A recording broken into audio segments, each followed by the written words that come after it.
نحمده ونصلي على رسوله الكريم أما بعد فأعوذ بالله من الشيطان الرجيم بسم الله الرحمن الرحيم إن في ذلك لآيات لقوم يتفكرون صدق الله العظيم وعن أبي سعيد الخدري رضي الله تعالى عنه قال رسول الله صلى الله عليه وسلم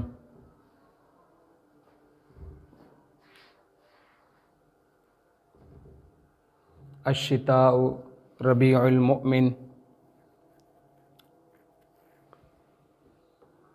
قصر نهاره فصام وطال ليله فقام أو كما قال عليه الصلاة والسلام۔ معزز سامعین، اس جہان رنگ و بو میں، کائنات ہست و بود کے اندر اللہ تعالیٰ کی قدرت کے بے شمار مظاہر ہیں، بے شمار نشانیاں ہیں۔ ان میں سے ہر ایک چیز اللہ تعالیٰ کا پتہ دیتی ہے، اللہ تعالیٰ کی قدرت، اللہ تعالیٰ کی حکمت اور اللہ کے خالق ہونے کی طرف توجہ دلاتی ہے۔ انہی نشانیوں میں سے 4 موسم بھی ہیں کہ اس زمین پر بسنے والے لوگ، عموماً ہم لوگ جو ہے وہ چاروں موسم جو ہے ان کو اپنی زندگی میں ہر سال آتا ہوا دیکھتے ہیں۔ بہار ہے، خزاں ہے، سردی ہے اور گرمی ہے۔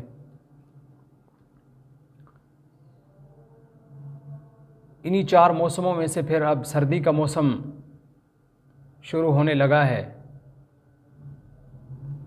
تو اسی سے متعلق آج کہ ہم اس مختصر سی نشست میں بات کریں گے کہ موسم سرما کی اہمیت کیا ہے، اس کی حقیقت کیا ہے، اس کی فضیلت کیا ہے اور اس سے متعلق احکام اور مسائل کیا ہیں۔ اس موسم سرما جو ہے آخر یہ کیسے وجود میں آیا؟ ہر چیز کے وجود کا کوئی نہ کوئی چیز سبب ہوا کرتی ہے، تو موسم سرما کے وجود کا سبب کیا ہے؟ صحیحین میں روایت موجود ہے، یعنی بخاری و مسلم میں روایت موجود ہے۔ آپ صلی اللہ علیہ وسلم نے ارشاد فرمایا کہ جہنم نے اللہ تعالیٰ سے شکایت کی کہ یا اللہ، میرے بعض حصے نے بعض کو کھا لیا ہے، یعنی کہ ایک حصے نے دوسرے حصے کو کھا لیا ہے۔ جہنم نے اللہ سے شکایت کی تو اللہ نے اسے 2 سانس لینے کی اجازت دی، ایک سانس وہ گرمیوں میں لیتی ہے، ایک سردیوں میں لیتی ہے۔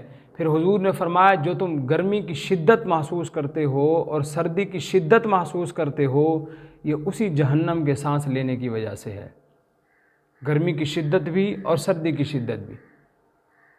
تو اسی لیے موسم سرما اسے کہا جاتا ہے کہ ابھی موسم سرما کا آغاز ہے جس کا مشاہدہ ہم کر رہے ہیں۔ اسی موسم سرما کے بارے میں آپ صلی اللہ علیہ وسلم نے ارشاد فرمایا کہ الشتاء، کہ موسم سرما ربیع المؤمن، مومن کے لیے موسم بہار ہے۔ قصر نہارہ فصام، کہ دن چھوٹے ہو جاتے ہیں تو روزہ رکھ لیتا ہے۔ وطال لیلہ فقام، اور راتیں لمبی ہو جاتی ہیں تہجد آسانی سے پڑھ لیتا ہے۔ اسے حضرت عمر رضی اللہ تعالی عنہ ارشاد فرمایا کرتے تھے کہ الشتاء غنیمۃ للعابدین، کہ عبادت کرنے والوں کے لیے یہ سیل لگ گئی ہے۔ سردیوں کا موسم عبادت کرنے والوں کے لیے سیل لوٹنے کا موسم ہے، کہ جیسے سیل لگ جاتی ہے سارے بھاگ پڑتے ہیں کہ چیزیں سستی مل گئی ہیں، آسانی سے مل جاتی ہیں۔ تو گویا سردیوں کے موسم میں بھی آدمی روزہ بھی آسانی سے رکھ لیتا ہے اور راتوں کو تہجد بھی آسانی سے پڑھ لیتا ہے، تو اس کے لیے کوئی مشکل نہیں ہوتی، نیند بھی پوری ہو جاتی ہے اور قیام بھی کر لیتا ہے رات کو، اور دن میں بھوک پیاس کی شدت کا احساس بھی نہیں ہوتا اور روزہ بھی رکھ لیتا ہے۔ پھر چونکہ انسان جب سردیوں کے موسم میں عبادت کرے گا تو صاف ظاہر ہے اس کو وضو بھی کرنا پڑے گا۔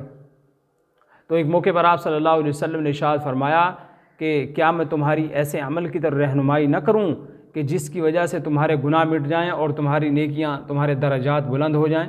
صحابہ نے پوچھا یا رسول اللہ کیوں نہیں، ضرور بتائیے۔ تو آپ صلی اللہ علیہ وسلم نے ارشاد فرمایا کہ کراہت کے باوجود وضو کرنا یہ ایسا عمل ہے کہ جس سے خطائیں معاف ہو جاتی ہیں اور درجات انسان کے جنت میں بڑھ جاتے ہیں۔ کراہت کے باوجود، ایک تو گرمیوں کا وضو ہے، آدمی آسانی سے کر لیتا ہے، بلکہ ٹھنڈک محسوس ہوتی ہے بدن کو۔ سردیوں کے اندر وضو کرنا، اس کو آدمی، یہ انسان کی طبیعت پر جو ہے وہ بار محسوس ہوتا ہے، خاص طور پہ جہاں تازے پانی کا گرم پانی کا یا کم از کم تازے پانی کا انتظام نہ ہو، ٹھنڈا پانی ہو، وہاں پر اور بھی مشقت ہوتی ہے۔ تو آپ صلی اللہ علیہ وسلم نے ارشاد فرمایا کہ سردیوں میں اگر کسی کے پاس گرم پانی والی نعمت ہے تو اللہ کا شکر ادا کرنا چاہیے، اور اگر نہیں ہے، ٹھنڈا پانی ہے، تو پانی تو موجود ہے، اس پر بھی اللہ کا شکر ادا کریں اور وضو کریں۔ تو حضور نے فرمایا کہ جو کراہت کے باوجود، ناپسندیدگی کے باوجود، طبیعت کے میلان کے نہ ہونے کے باوجود وضو کرے گا تو یہ ایسا عمل ہے جس کی وجہ سے گناہ معاف ہو جائیں گے اور اس کے درجات بلند ہو جائیں گے، کیونکہ بار بار وضو کرنا، ٹھنڈے پانی سے پھر وضو ٹوٹ جاتا ہے، پھر وضو کرنا پڑتا ہے، اور بعض اوقات ایسا ہوتا ہے آدمی نے کچھ نماز کا حصہ پڑھ لیا ہوتا ہے، پھر واش روم کی حاجت محسوس ہونے لگ جاتی ہے۔ اب آدمی یہ سمجھتا ہے یار ابھی تو وضو کر کے آیا تھا، ابھی 4 سنتیں پڑھی ہیں، پھر واش روم آنے لگ گیا، یہ تو پھر میرا وضو ٹوٹ گیا، اب دوبارہ کرنا پڑے گا۔ تو آپ صلی اللہ علیہ وسلم نے ترغیب دی کہ سردی ہے اگرچہ لیکن وضو پھر بھی کرنا ہے، اور اس کے اوپر فضیلت بھی بیان کی کہ گناہ معاف ہو جائیں گے، درجات بلند ہو جائیں گے۔ دوسری جو چیز جو اس فضیلت، جس کی وجہ سے فضیلت یہ ملتی ہے، وہ ہے کثرت سے مسجدوں کی طرف قدم اٹھانا۔ سردیوں میں عموماً ایسا ہوتا ہے کہ سردی بہت زیادہ ہوتی ہے، آدمی محسوس یہ کرتا ہے کہ بس اب تو ٹائم گزر چکا ہے، قریب پہنچ گیا ہے، ٹھنڈ ہے، مسجد میں ٹھنڈا پانی ہوگا تو اب جانے کی ضرورت نہیں، اب گھر ہی نماز پڑھ لیتا ہوں۔ تو حضور نے فرمایا نہیں، کثرت سے مسجدوں کی طرف قدم اٹھاؤ تاکہ گناہ معاف ہو جائیں، درجات بلند ہو جائیں۔ اور تیسرا عمل وہ یہ کہ ایک نماز پڑھنے کے بعد دوسری نماز کا انتظار کرنا، یہ بھی ایسا عمل ہے جس کی وجہ سے گناہ معاف ہو جاتے ہیں اور درجات بلند ہو جاتے ہیں۔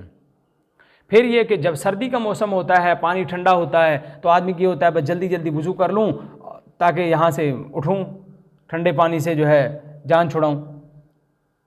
تو عموماً ایسا ہوتا ہے، پھر انسان یا تو بازو کی کونیاں خشک رہ گئی تھوڑی بہت جلدی کی وجہ سے، یا پھر ٹخنے خشک رہ گئے، ایڑیاں خشک رہ گئیں، پانی صحیح طرح نہ پہنچا، منہ جلدی جلدی دھویا ہے، تو اس بارے میں آپ صلی اللہ علیہ وسلم نے فرمایا کہ ویل للعقاب من النار، کہ جو ایڑیاں خشک رہ جاتی ہیں ان کے لیے جہنم ہے۔ اور یہ کیوں فرمایا تھا آپ صلی اللہ علیہ وسلم نے؟ ایک مرتبہ آپ صلی اللہ علیہ وسلم ایک قافلے میں پہنچے، دیکھا ان لوگوں نے وضو کیا ہوا ہے لیکن ان کی ایڑیاں خشک رہ گئیں، حضور کی نظر پڑ گئی۔ اب یہ جہنم کیوں ہے؟ ایڑی خشک رہنے کی وجہ سے۔ صاف ظاہر ہے جب ایڑی خشک رہ گئی تو وضو ہی نہ ہوا، جب وضو نہ ہوا تو نماز نہیں ہوئی، نماز نہیں ہوئی تو نماز جو بے نمازی ہے اس کا انجام قرآن میں بیان کیا ہے کہ یہ مشرکین والا کام ہے اور مشرکین کا انجام جہنم ہے، اور بہت سی احادیث ہے جس میں منع کیا گیا۔ تو بہرحال وضو جو ہے وہ صحیح طرح کرنا۔ اسی طرح جو ہے سردیوں میں انسان وضو کرتا ہے تو وضو کرنے کے بعد تولیہ بھی استعمال کیا جا سکتا ہے۔ خود ایک حدیث میں آتا ہے آپ صلی اللہ علیہ وسلم کے پاس ایک تولیہ تھا، تو کان علی رسول اللہ صلی اللہ علیہ وسلم خرقۃ ینشف بها بعد الوضو، آپ صلی اللہ علیہ وسلم وضو کرنے کے بعد وہ کپڑا وغیرہ جو تھا اسے اپنے ہاتھ وغیرہ صاف کر لیا کرتے تھے۔ تو یہ بھی نعمت ہے، سنت پہ بھی عمل ہو جاتا ہے کہ آدمی اس نیت سے کپڑا رکھ لے، چلو وضو کیا ہے تو ہاتھ وغیرہ کوئی پوچھ لے، تولیہ وغیرہ ہے، رومال جیسے ہم رکھ لیتے ہیں، تو یہ اس پر بھی عمل ہو جاتا ہے۔ اسی طرح سردیوں کے موسم کے اندر پانی ٹھنڈا ہونے کے ساتھ ساتھ یہ ہے کہ آدمی ٹھنڈک سے بچاؤ کے لیے، سردی سے بچاؤ کے لیے کپڑے وغیرہ پہنتا ہے، موٹے کپڑے، سردیوں کے کپڑے پہنتا ہے، ان میں موزے بھی شامل ہیں، موزے بھی پہنتا ہے۔ تو موزے پہننا بھی آپ صلی اللہ علیہ وسلم کی سنت ہے، آدمی اس پر بھی عمل کر لے اگر ممکن ہے تو۔ پھر اس کی ایک مدت ہوتی ہے کہ جو آدمی مقیم ہے، اپنے گھر میں رہتا ہے، اپنے گھر میں، محلے میں یا شرعی حدود کے اندر رہتا ہے، تو اس کے لیے 1 دن اور 1 رات کا اختیار ہے کہ وہ وضو کرنے کے بعد جب پہن لے گا تو پہننے کے بعد پھر جب وضو ٹوٹے گا، اس کا وضو ٹوٹنے کے بعد جب یہ وضو کرے گا، اس وقت سے لے کر اگلے 24 گھنٹے شمار کیے جائیں گے، تب تک یہ جتنی مرتبہ بھی وضو کرے گا تو اس کو پاؤں نہیں دھونے پڑیں گے۔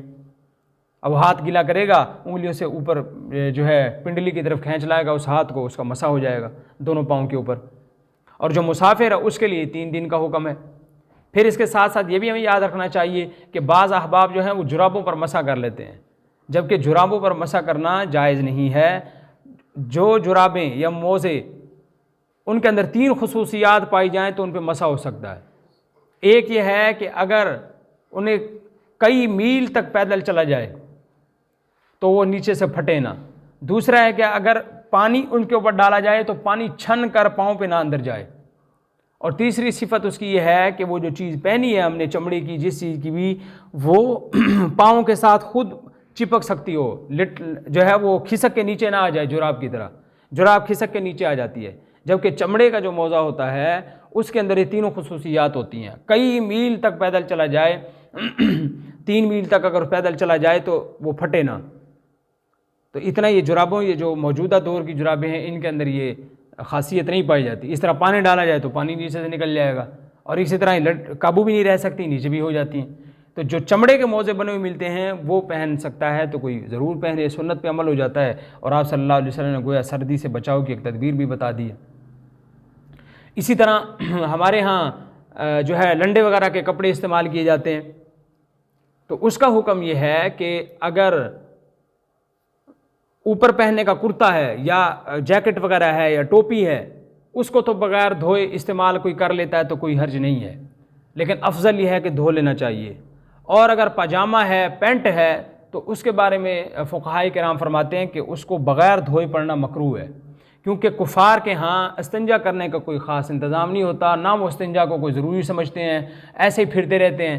تو صاف ظاہر ہے اب جب انہوں نے پھینکے ہیں تو دھو کے تو پھینکے نہیں، انہوں نے ویسے اتار کے ڈالے ہیں، تو اس لیے مکروہ ہے نماز پڑھنا۔ اب مکروہ کیوں ہے؟ اب حالانکہ اب کسی کے ذہن میں بات آئے گی تو ناجائز ہونا چاہیے، تو ناجائز اس لیے نہیں کہا فقہائے کرام نے کہ ہمیں یقین نہیں ہے، ہمیں صرف ظن ہے، گمان ہے، کہ گمان کی وجہ سے اس کو مکروہ قرار دیا گیا، اس لیے افضل یہ ہے کہ اس کو پاجامہ وغیرہ ہے، پینٹ ہے، اس کو دھو لینا چاہیے۔ البتہ اوپر جو پہننے کی چیزیں ہیں ان کو بغیر دھوئے کے بھی استعمال کیا جا سکتا ہے۔ اسی طرح سردیوں کے اندر پھر ایک یہ ہوتا ہے کہ ایک تو یہ حدیث ہمیں عموماً معلوم ہے کہ ٹخنے وغیرہ چھپانا جو ہے وہ جائز نہیں ہے، لیکن سردیوں میں چونکہ سردی لگتی ہے اس لیے بعض احباب وہ ٹخنوں سے نیچے شلوار کر لیتے ہیں، تو یہ درست نہیں ہے۔ جو حکم گرمیوں میں ہے وہی سردیوں میں بھی ہے۔ اسی طرح کوئی اور اوپر سے چادر لے لینا جس سے منہ چھپ جائے، منہ چھپانا بھی جائز نہیں ہے، منہ کھلا ہوا ہونا چاہیے، منہ چھپا کر نماز پڑھنا مکروہ ہے۔ نماز ہو تو جاتی ہے لیکن اس سے درست نہیں ہوتی نماز۔ اسی طرح پیشانی کو چھپا لینا جو ہے سردیوں کے اندر سردی کی وجہ سے، اگر کوئی عذر ہے کہ سردی اتنی زیادہ لگ رہی ہے کہ کوئی چارہ نہیں ہے پھر تو ٹھیک ہے، ورنہ بصورت دیگر مکروہ ہے۔ اور جو منہ چھپا کر میں بات کر رہا تھا کہ منہ چھپا کر نماز نہیں ہوتی، منہ چھپا کر اگر کپڑا یا ماسک لگا کے نماز پڑھی جائے گی نماز نہیں ہوگی۔ اس طرح چادر وغیرہ منہ پر ڈال لی جائے گی نماز نہیں ہوگی، یہ عام حالت میں ہے۔ اگر کوئی خاص حالت ہے، مثلا کورونا کی وجہ سے کوئی شخص احتیاطاً پہنتا ہے تو پھر کوئی حرج نہیں ہے۔ اگر اس کے دل میں یہ ہے کہ مجھے مطلب کرونا ہو سکتا ہے، ہر ایک کی اپنی طبیعت ہوتی ہے، اگر اس کو یہ محسوس ہوتا ہے تو وہ اگر پہن کے نماز پڑھتا ہے اس کے لیے کوئی حرج کی بات نہیں ہے۔ تو اسی طرح جو ہے سردیوں کے اندر یہ چند باتیں، یہ چند مسائل جو ہیں یہ ہمیں پیش آتے رہتے ہیں۔ اب ہمیں سردیوں کے اندر کیا کرنا چاہیے؟ ایک تو یہ ہے کہ سردیوں کے اندر ساتھ ذرا ٹھنڈی ہوائیں بھی چلتی ہیں اور ٹھٹھرتی راتیں ہوتی ہیں، تکلیف تو انسان کو بہرحال ہوتی ہے۔ تو اس وقت مسلمان کو کیا کرنا چاہیے؟ مسلمان کو چاہیے کہ وہ صبر کا دامن ہاتھ سے نہ جانے دے۔ اللہ تعالیٰ کی حکمت ہے، وہ بندوں کو آزماتا ہے کہ میرے غلام، میرے بندے وہ میرے بنائے ہوئے اصول پر، نظام پر خوش بھی ہیں کہ نہیں ہیں، یا اپنی ہی عقل کے جو فتوے ہیں وہ لگاتے رہتے ہیں۔ دوسری بات یہ ہے کہ ایک حدیث قدسی ہے، اللہ تعالیٰ فرماتے ہیں کہ ابن آدم مجھے گالی دیتا ہے۔ تو اللہ نے پھر بتایا کہ ابن آدم کیسے گالی دیتا ہے، کہ وہ زمانے کو گالی دیتا ہے، صبح و شام کو گالی دیتا ہے، سردی اور گرمی کو گالی دیتا ہے، اور لوگ گھنٹوں بیٹھ کر اس پہ تبصرے کرتے ہیں، سردیاں یہ ہیں، گرمیاں یوں ہیں۔ حالانکہ اللہ تعالیٰ کی بنائی ہوئی چیزیں ہیں، یہ اللہ تعالیٰ کی ناشکری اور اللہ کی توہین ہے کہ آدمی زمانے کو برا بھلا کہے، تو یہ خود صاف ظاہر ہے جب ایک کاریگر نے کوئی چیز بنائی ہے، اس کی چیز میں نقص نکالنا ہوا ہے، اس کاریگر میں نقص نکالنا ہے، تو یہ سارا جہان، ساری مخلوقات اللہ کی کاریگری ہیں، تو اللہ فرماتے تو میری چیزوں میں نقص نکالتے ہو۔ تو اس لیے اللہ نے فرمایا کہ ابن آدم کا بیٹا اتنا بڑا ہو گیا کہ مجھے گالیاں دیتا ہے. تو اس لیے انسان کو برداشت کرنا چاہیے. اور صبر کے بارے میں قرآن کہتا ہے انما یوفی الصابرون اجرہم بغیر حساب، جو لوگ صبر کرتے ہیں اللہ بغیر حساب کتاب کے انہیں اجر و ثواب عطا فرماتے ہیں. صبر کا بدلہ اس قدر ہے. تو اس لیے انسان، باقی یہ ہے کہ اس کا یہ مطلب ہی نہیں ہے کہ انسان سردی کے چیزیں نہ پہنے، سویٹر ہے، جرسی ہے، یہ پہننی چاہیے. ایک حدیث میں آتا ہے آپ صلی اللہ علیہ وسلم نے ارشاد فرمایا ان لنفسک علیک حق، کہ تیرے نفس کا بھی تجھ پر حق ہے، تیرے بدن کا بھی تجھ پر حق ہے، اس کا بھی خیال رکھا کر. تو انسان ایک تو جس کے پاس ہے نہیں وہ بیچارہ مجبور ہے، ایک انسان کے پاس ہے بھی صحیح اور پھر وہ جان بوجھ کر جو ہے وہ سردی اپنے آپ کو لگا رہا ہے اور بیمار ہو رہا ہے اور جان بوجھ کے ایسا کر رہا ہے. ایسا کرنا درست نہیں. ہاں اگر کوئی یہ کہے کہ میری طبیعت نہیں کر رہی، میں نہیں پہننا چاہتا، وہ اس کی اپنی مرضی ہے. تو یہ بھی اپنے آپ کے ساتھ زیادتی ہے کہ آدمی کو سردی لگے اور چیز موجود بھی ہو پہننے کی اور پھر بھی نہ پہنے. بعض لوگوں کو شوق ہوتا ہے کہ اگر میں نے پہن لیا تو لوگ کیا کہیں گے، واہ بھی اس کو ابھی تو سردی لگنے لگ گئی. سردی لگ رہی ہے تو پھر پہنا جائے، نہیں لگ رہی تو چاہے جتنی زیادہ سردیوں کا موسم ہے نہیں لگ رہی تو وہ نہ پہنے. لوگوں کو دکھانے کے لیے کوئی کام کرنے کا شریعت کے اندر کوئی اس کا تصور نہیں ہے. اسی طرح جب راتیں لمبی ہو جاتی ہیں تو تہجد بھی پڑھنی چاہیے. اور آپ سے ایک حدیث میں آتا ہے آپ صلی اللہ علیہ وسلم نے ارشاد فرمایا تم اپنے اوپر تہجد کو لازم کر لو، اس لیے کہ پہلے جو نیک لوگ تھے یہ ان کا شیوا ہے تہجد پڑھنا. اور تہجد کے بے شمار فضائل ہیں. افضل ترین فرضوں کے بعد جو عبادت نماز کے اندر ہے وہ یہی تہجد کا اوقات ہے. اور اس وقت میں اللہ تعالیٰ کی طرف سے اعلان ہو رہا ہوتا ہے کوئی ضرورت مند جس کی ضرورتیں پوری کروں، کوئی دعائیں مانگنے والا اس کی دعائیں قبول کروں، کوئی بھوکا ہو میں اس کو کھانا کھلاؤں، کوئی ننگے بدن ہو میں اس کے کپڑے کو بناؤں، قضا و قضا. یہ اعلان ہوتے رہتے ہیں. کوئی ہے اس کو یہ ضرورت ہو، یہ لینا ہو اس کو ملتا رہتا ہے. اللہ کی طرف سے اعلان ہوتا رہتا ہے. پھر وہ تو بندوں کے اوپر، ہمارے اوپر منحصر ہے کہ ہم اٹھ کے نماز پڑھ لیں یا پھر ہم غفلت سے سوئے رہیں. اسی طرح دن کا روزہ ہوتا ہے. اب دن میں انسان، سردیاں ہوتی ہیں، پیاس میں سارا دن کام کے باوجود بھی پیاس نہیں لگتی ہے آدمی کو. سارا دن کیا بلکہ 24 گھنٹے کئی دن گزر جاتے ہیں آدمی کو پیاس محسوس ہی نہیں ہوتی سردیوں کے اندر.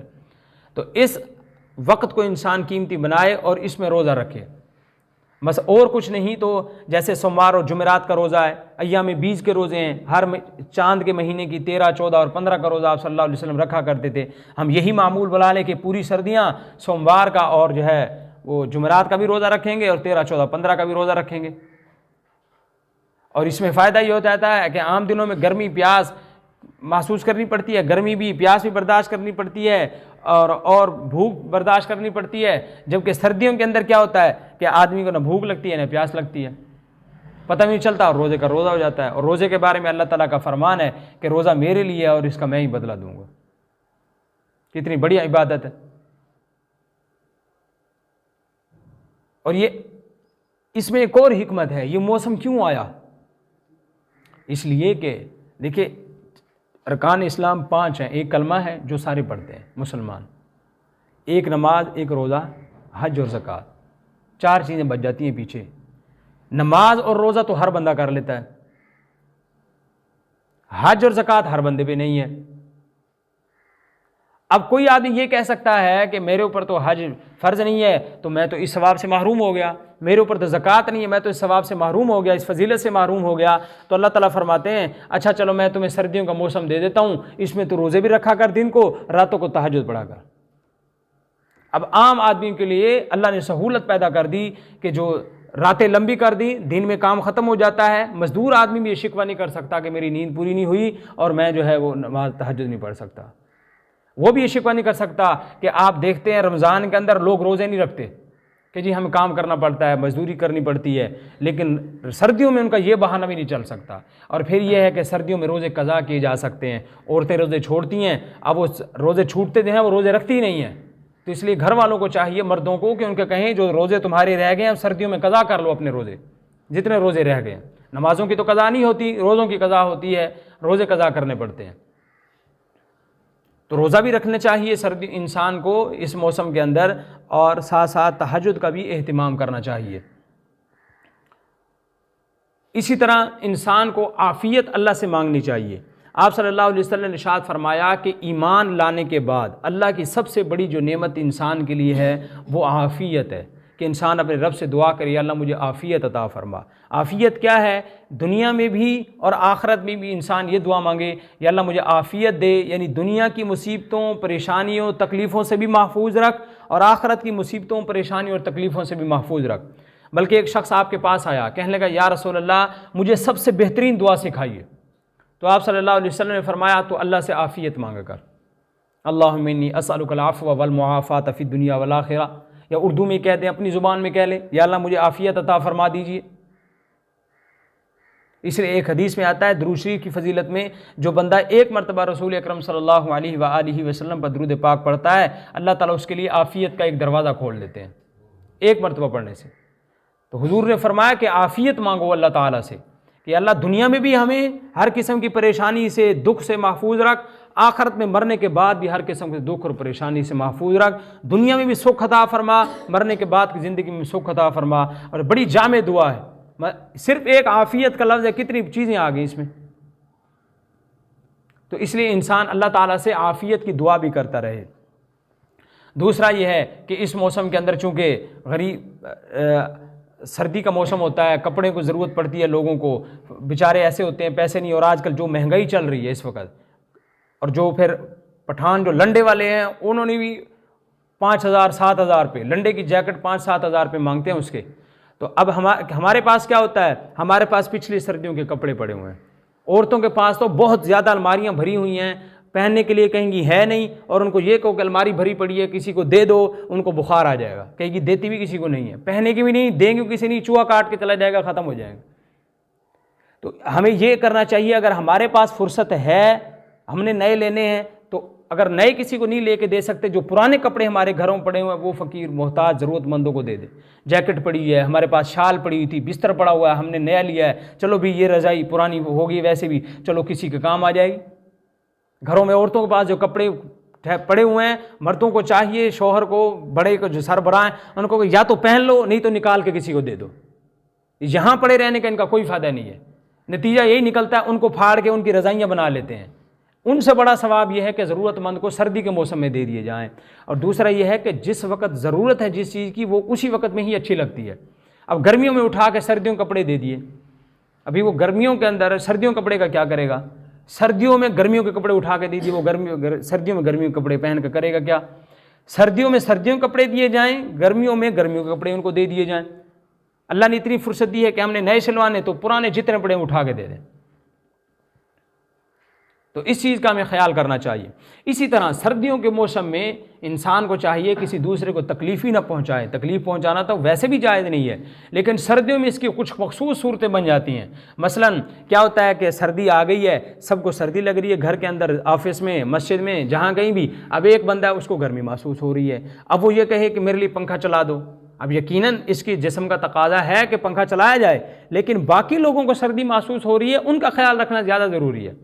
تو اس لیے خود کو چاہیے کہ تھوڑی بہت گرمی برداشت کر لے اور ان دوسروں کو تکلیف نہ پہنچائے۔ اس طرح بعض احباب یہ کرتے ہیں کہ وضو کرتے ہیں اور ٹھنڈے ہاتھ ہوتے ہیں اور آ کر دوسروں کو ہاتھ ملانے لگ جاتے ہیں، جبکہ اگر ہم اپنے بارے میں یہی سوچیں کہ ہم ایسے سردی میں کہیں دب کے بیٹھے ہوں اور چھال لی ہوئی ہو اور کہ بندہ باہر سے آئے ٹھنڈے ہاتھ کی اور آ کر ہاتھ ملانے لگ جائے، ٹھیک ہے سلام کر لینا سنت ہے، صرف زبان سے کہہ لیا جائے۔ سردی میں کسی دوسرے مسلمان بھائی کو اس نیت سے اگر کوئی بندہ ہاتھ نہیں ملائے گا کہ میرے ٹھنڈے ہاتھ اس کو ملاؤں گا، اس کو تکلیف پہنچے گی، تو ہاتھ ملانے کا ثواب بھی مل جائے گا۔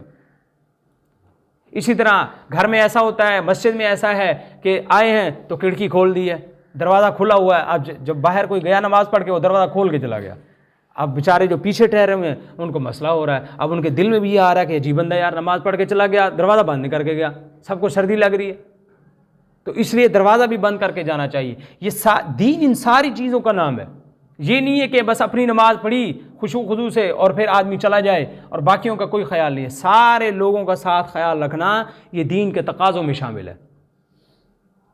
تو اس لیے لوگوں کی ضرورتوں کا بھی خیال رکھیں، اپنا بھی خیال رکھیں، جو ہے اس میں تلاوت بھی کثرت کے ساتھ کریں، جیسے لمبی لمبی راتیں ہوتے ہیں، تہجد کے اوقات میں تہجد پڑھیں، اور اس کے ساتھ ساتھ دن کا روزہ بھی رکھ لیا کریں، مطلب کئی دن نہیں رکھ سکتے جیسے سوموار کا رکھ لیا، جمعرات کا رکھ لیا، اور اسی طرح ایام 20 کے 13، 14 اور 15 کا روزہ ہے وہ رکھ لیا، اور اسی طرح اگر کسی نے روزہ رکھا ہوا ہے تو روزہ کھلوا دیں اس کا، اور سارا اتنے تو لوازمات نہیں کرنے پڑتے سردیوں کے موسم میں، ویسے ضرورت بھی نہیں پڑتی آدمی کو، پتہ چل گیا کسی نے روزہ رکھا ہوا ہے اس کا روزہ کھلوا دے، وہی فضیلت جو عام دن روزوں کی حالت میں ملتی ہے کہ جو آدمی دوسرے کا روزہ افطار کرواتا ہے، جو فضائل اس کے ہیں کہ حدیث میں آتا ہے جیسے پانی کا گھونٹ پلا دے، لسی پلا دے، جو اجر و ثواب وہاں بیان کی جاتے وہ سارے اس وقت بھی مل جائیں گے انسان کو۔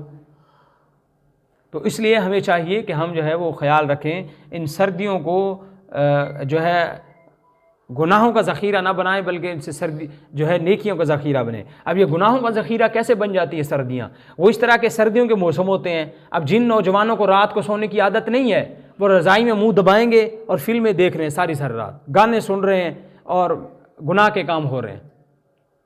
اب حضور کہتے ہیں کہ سردیوں کا موسم مومن کے لیے بہار ہے، اور ہم کہتے ہیں ہم نے اس کو اپنے لیے خزاں بنایا ہوا ہے۔ تو اس لیے ہمیں اس چیز کا خیال کرنا چاہیے کہ سردیوں کے متعلق جو احکام اور بھی بہت سارے مسائل پیش آتے ہیں انسان کو، وہ ہمیں وقتاً فوقتاً پوچھتے رہنا چاہیے، اور ساتھ ساتھ یہ ہے کہ ذکر و اذکار میں مشغول رہیں۔ اسی طرح سردیوں میں روزہ رکھنے کا ایک اور فائدہ یہ ہے، مطلب روزے کا تو حکمت ویسے بھی ہے عام حالات میں بھی، کہ آدمی جب روزہ رکھ لیتا ہے تو گناہوں سے بچنے کی کوشش کرتا ہے۔ عام آدمی بھی، ایک تو ہے نا نیک متقی پرہیزگار ہے وہ تو ویسے بھی کرتا ہے، ایک عام آدمی بھی جب روزہ رکھ لیتا ہے تو اس کو یہ ہوتا ہے کہ نہیں یار میں نے روزہ رکھا ہوا ہے، میں جھوٹ نہیں بولتا، میں نے یہ کام نہیں کرنا، میں نے غیبت نہیں کرنی، میں نے فلم نہیں دیکھنی، میں نے روزہ رکھا ہوا ہے، میں بعد میں دیکھوں گا، چلو مغرب کے بعد دیکھ لوں گا۔ اب کیا ہوا، وہ مغرب تک تو اللہ تعالیٰ نے روزے کی برکت سے اس کو گناہوں سے دور کر دیا، مغرب تک تو گناہوں سے بچ گیا۔ تو اس لیے انسان کو جب نیکیوں کی توفیق ملے تو نیکیاں خوب کرنی چاہیے، اور یہ سردیوں کا موسم جیسے حضور نے فرمایا کہ ہمارے لیے ربیع الاول ربیع کا مہینہ ہے، بہار کا مہینہ ہے، اور بلکہ صحابہ کرام کے زمانے میں حضرت عبید بن عمیر رحمۃ اللہ علیہ تابعی ہیں، وہ کہتے ہیں جب صحابہ کرام ہوتے تھے نا تو اس وقت یہ اعلان کیا جاتا تھا جب سردیاں آ جاتی ہیں، لوگوں اے اہل قرآن، اے قرآن پڑھنے والو، اے قرآن کا شوق رکھنے والو، راتیں لمبی ہو گئی ہیں، مزے کرو، راتوں کو نوافل پڑھا کرو، تہجد پڑھو، قرآن پڑھو، دن کے اندر دن چھوٹے اللہ نے تمہارے لیے کر دیے، اب روزے رکھ لو۔ اب دیکھیے یہ سوچ کی بات ہے کہ مومن یہ سوچتا ہے کہ اللہ کی مہربانی ہو گئی، اللہ نے سردیاں بھیج دیں، راتیں لمبی ہو گئیں، دن چھوٹے ہو گئے، روزے بھی رکھوں گا، رات کو تہجد پڑھوں گا۔ اور دوسری طرف کچھ ہم میں سے ہی لوگ ہوتے ہیں، ہم کہتے ہیں کہاں سے مصیبتیں آ گئی معاذ اللہ، سردی آ گئی، کام نہیں ہوتے، یہ ہے وہ ہے۔ اب ہر چیز کے مثبت پہلو بھی ہوتے ہیں ہر چیز کے، اور ایسی ہر چیز کے منفی پہلو بھی ہوتے ہیں، تو انسان کو چاہیے کہ وہ مثبت پہلو کو اختیار کرے، منفی کو چھوڑ دے، کیونکہ انسان کی عقل ایسی ہے کہ وہ منفی پہلو کو کھینچتی ہے، مثبت کو رد کرتی ہے۔ اللہ تعالیٰ فرماتے ہیں نہیں، تمہارے ایمان اور کلمہ پڑھنے کا تقاضا یہ ہے مثبت پہلو کو اپنی طرف کھینچو، منفی پہلو کو رد کر دو۔ تو اس لیے ہمیں چاہیے کہ ہم اللہ کی نعمتوں کے جو مثبت پہلو ہیں ان کو اختیار کریں، اور جو منفی پہلو ہمیں کہیں نظر آتے ہیں، ہو سکتا ہے ہمیں نظر آتے ہوں، قرآن خود کہتا ہے کہ عسیٰ ان تکرہوا شیئا وہو خیر لکم، ہو سکتا ہے جو چیز تمہیں اچھی نہیں لگ رہی اللہ نے اسی میں بھلائی تمہارے لیے رکھی ہو، وعسیٰ ان تحبوا شیئا وہو شر لکم، اور جو چیز تمہیں پسند ہے، جو تم پسند کر رہے ہو اس میں تمہارا نقصان ہو۔ جیسے کہ محاورہ بھی ہے کہ ہر چمکتی چیز سونا نہیں ہوتی، یعنی کہ جو چمکتی چیز ہم سمجھتے ہیں سونا ہے تو وہ ہوتی مٹی ہے۔ تو اس لیے ہمیں چاہیے، ہمیں یہ کوشش کرنی ہے کہ ہم خود بھی اس پر عمل کریں گے، اور خاص طور پر جو ہے پھر ان دنوں میں نمازوں میں غفلت ہوتی ہے، خاص طور پر عشاء کی نماز اور فجر کی نمازوں میں سردیوں میں بہت زیادہ غفلت ہو جاتی ہے، گھر کی عورتیں نماز نہیں پڑھتی بالکل بھی، اب وہ کہتے ہیں سردی لگ رہی ہے صبح کو نہیں پڑھیں گے نماز، اور سردی لگ رہی ہے شام کو نہیں پڑھیں گے۔ اسی طرح جیسے سردیوں کا موسم ہوتا ہے، اگر کوئی بندہ کسی کے لیے گرم کپڑوں کا انتظام کر دیتا ہے، مسجد میں کوئی گرم چیز رکھوا دیتا ہے جس کی وجہ سے جو ہے لوگوں کو گرم پانی میسر آ جاتا ہے، یا مسجد کے اندر کوئی گرم تپش پہنچانے کا کوئی سامان کر دیتا ہے، تو جتنے لوگ اس سے مستفید ہوں گے، جتنے لوگ وضو کر کے پھریں گے، اب بہت سی مسجدوں میں ایسا ہوتا ہے کہ صرف لوگ نماز پڑھتے نہیں ہیں، ویسے سردیوں میں صرف گرم پانی سے وضو کرنے کے لیے چلے جاتے ہیں نماز پڑھنے کے لیے۔ اب ان کو تو اپنی سوچ تھی، لیکن جو وضو کیا ہے جس بندے نے بندوبست کر دیا، اب اس کو اجر و ثواب مل رہا ہے۔ جس مسجد میں زیادہ لوگ اکٹھے ہو گئے، ہمارے ہاں بھی ایسے ہوتا ہے، مسجد میں کچھ نمازی چھوڑ جاتے ہیں، کہتے ہیں فلاں مسجد میں گرم پانی، ہم تو وہاں جا کے وضو کریں گے۔ تو اس لیے اگر کوئی سبب بن جاتا ہے اس کا، تو اس کا پورا اجر و ثواب، وضو کا، نماز کا، تلاوت کا، جتنی دیر میں مسجد میں بیٹھے گا اس کو اجر و ثواب ملتا رہے گا۔ اب وہ یہ چوک فارے پہ ہم پڑھتے تھے مدرسے میں، بات میں ختم کر دیتا ہوں، وہاں ہائی کورٹ کی مسجد تھی اور لوگ وہاں آ کے رمضان میں سو جاتے تھے، اور وہ جو ہمارے استاد محترم ہی تھے اس کے جو خطیب ہیں، تو ان کو کسی نے کہا بھی یہ مسجد میں آ کے سو جاتے ہیں اور یہاں لیٹے رہتے ہیں، آپ ان کو کچھ بھی نہیں کہتے۔ انہوں نے کہا بھائی مجھے بھی پتہ ہے یہ لوگ باہر جائیں گے تو موبائل پہ کھیلیں گے، ریڈیو میں پھریں گے، ادھر ادھر پھریں گے، گھر جا کے سو جائیں گے۔ کہتے یہاں مسجد میں بیٹھے ہیں، اعتکاف کی نیت سے ان کو بٹھایا ہوا، ثواب تو مل رہا ہے نا۔ کہتے اے سی والا جس نے چلایا ہوا بل بھرے گا، یقیناً بھرے گا، لیکن ان کے بیٹھنے کا ثواب بھی تو اسی کو مل رہا ہے نا۔ اب ان میں سے کچھ ایسے بھی ہوں گے جن کو لیٹتے ہوئے شرم آتی ہے، اور آتے تو ٹھنڈک کے لیے ہی ہیں، لیکن لیٹتے ہوئے ان کو شرم آتی ہے، وہ قرآن کھول کے بیٹھتے ہیں۔ کہتے ہیں جتنی دیر قرآن پڑھے گا اس کا ثواب اس کو بھی تو جا رہا ہے نا جو بل بھر رہا ہے۔ تو اس لیے اب ایک طرف سے اگر ہم یہ دیکھیں تو انسان کے ذہن میں آتی ہے کہ مسجد کوئی سونے کی جگہ نہیں ہے، یہاں کے لوگ بیٹھے رہتے ہیں، لیکن اگر ہم اس مثبت پہلو سے دیکھیں کہ لوگ بیٹھے ہیں تو ثواب تو مل رہا ہے، ان کو بھی مل رہا کہ ہم سبب بن گئے اور ہمیں بھی مل رہا کہ وہ سبب بن گئے۔ تو اس لیے اگر کہیں پر ایسا انتظام ہو جاتا ہے تو اللہ تعالیٰ ان لوگوں کو بھی توفیق دے دیتے ہیں مسجد میں آنے کی، اور ہمیں بھی توفیق دیتے ہیں کہ ہمیں بھی اس کا اجر و ثواب مل جاتا ہے۔ تو اس لیے کچھ باتیں جو تھیں وہ میرے ذہن میں تھی، وہ میں نے خود کو بھی یاد دہانی کروا دی اور آپ کے سامنے بھی رکھ دی۔ تو اللہ سے دعا ہے اللہ تعالیٰ ہمیں ان پر عمل کرنے کی توفیق عطا فرمائے۔